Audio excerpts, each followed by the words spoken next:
दोस्तों, मैं हूं विशाल। आज 16 अगस्त है। हम हाजिर हैं दुनिया की 10 बड़ी और अहम खबरों के साथ।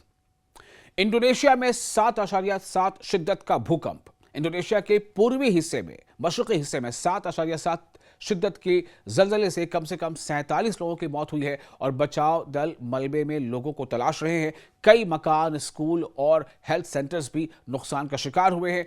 आफ्टर शॉक्स जारी रहने की वजह से राहत और बचाव काम में मुश्किल पेश आ रही है। लेबनान में इस्राएली हमलों से 11 की मौत।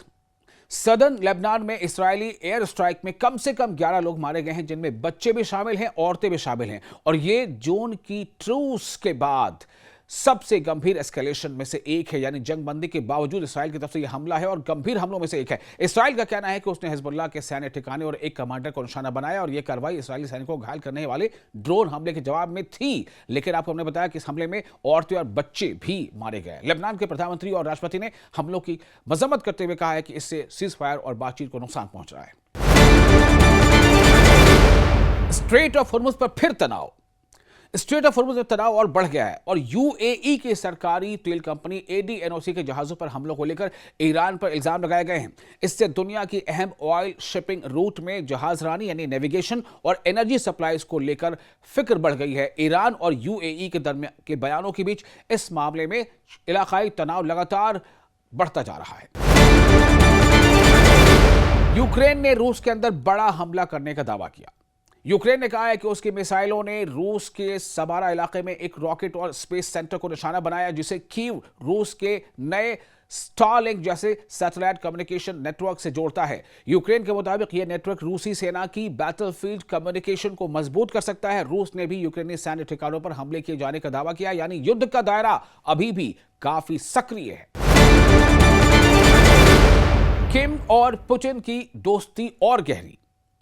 North Korean leader Kim Jong Un और रशियन प्रेसिडेंट व्लादिमीर पुतिन ने दोनों मुल्कों के बीच रिश्ते और मजबूत करने का संकल्प दोहराया है, अज़्म दोहराया है। यह पैगाम कोरिया की जापान से लिबरेशन की 81वीं एनिवर्सरी के मौके पर दिया गया। इस बढ़ती साझेदारी को यूक्रेन वॉर के तनाजुर में भी अहम माना जा रहा है, क्योंकि नॉर्थ कोरिया पर रूस को सैनिक और हथियार देने के इल्जाम लगते रहे हैं।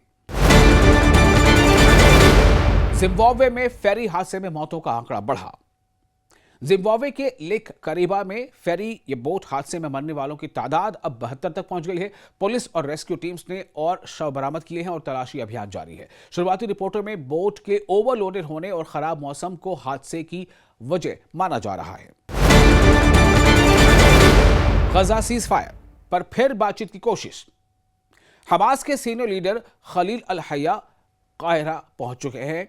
काहिरा यानी मिस्र की जो राजधानी है काहिरा, जिसे हम कहते हैं कैरो, पहुंच रहे हैं, जहां इजिप्शियन ऑफिशियल्स के साथ गजा सीज फायर और हॉस्टेज रिलीज डील पर बातचीत होनी है। यह दौरा ऐसे वक्त हो रहा है जब गजा में सीज फायर को लेकर तनाव और जवाबी इल्जाम जारी है। मिस्र की मीडिएशन का मकसद सीज फायर को मजबूत करना और आगे की पॉलिटिकल रोड मैप पर रजामंदी बनाना है।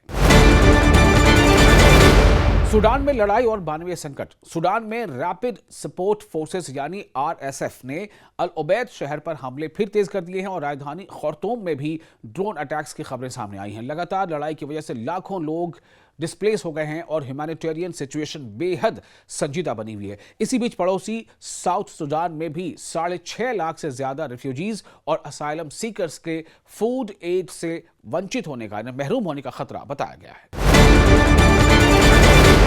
अमेरिका में डेमोक्रेट्स ने 2028 प्राइमरी कैलेंडर तय किए।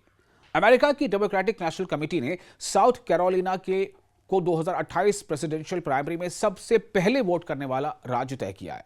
उसके बाद Nevada, new Hampshire, new Mexico, Michigan और वर्जीनिया जैसे राज्यों का नंबर आएगा।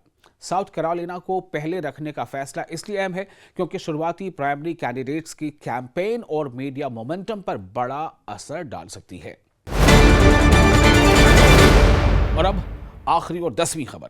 दुनिया भर में युद्धों के बीच हेल्थ केयर पर बढ़ते हमले। WHO यानी वर्ल्ड हेल्थ ऑर्गेनाइजेशन के मुताबिक 2026 में कॉन्फ्लिक्ट जोन्स में हेल्थ केयर फैसिलिटीज और मेडिकल वर्कर्स पर 900 से ज्यादा हमले दर्ज किए जा चुके हैं। इन घटनाओं में कम से कम 900 लोगों की मौत और 1400 से ज्यादा लोगों के घायल होने की रिपोर्ट है। यूक्रेन, लेबनान और ऑक्यूपाइड पैलेस्टीनियन टेरिटरी सबसे ज्यादा मुतासिर इलाकों में से हैं, लेकिन ईरान, सूडान, म्यांमार और दूसरे कॉन्फ्लिक्ट जोन्स में भी हेल्थ केयर सिस्टम्स निशाने पर हैं।